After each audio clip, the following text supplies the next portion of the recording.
আমাদের বাড়িতে রাম ভক্ত হনুমান এসেছিল, রাস্তা দিয়ে যাচ্ছিল খুব পরিমাণে বলে তার খুব জল তৃষ্ণা পেয়েছে।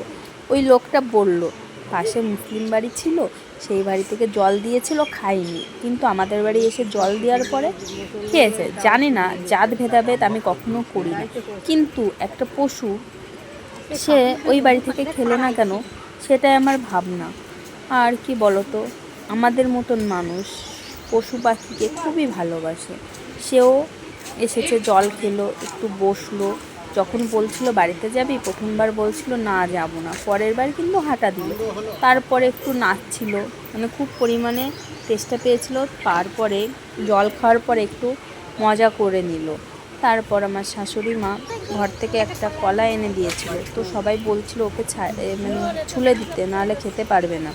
তো উনি বলল না, এমনি খেতে পারবে।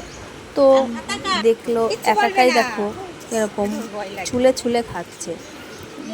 যে কীভাবে ছুলতে হয় এইটুকুনো বাচ্চা তাও বুঝে গেছে।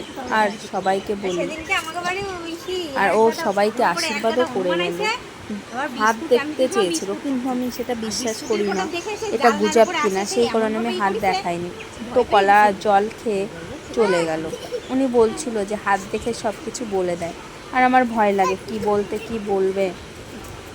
তোমরা কি এরকম কখনো দেখিয়েছো, বা তোমাদের এখানে এরকম কি কোনো হনুমান গিয়ে হাত দেখে, কিছু বলে? আমাদের এখানে আজকে ফার্স্ট টাইম এসেছে, তাই দেখলাম। আর ওই দেখো আমার ছেলে বারবার যাচ্ছিল আসছিল, ওর কোনো পরিমাণে ভয় লাগছিল না।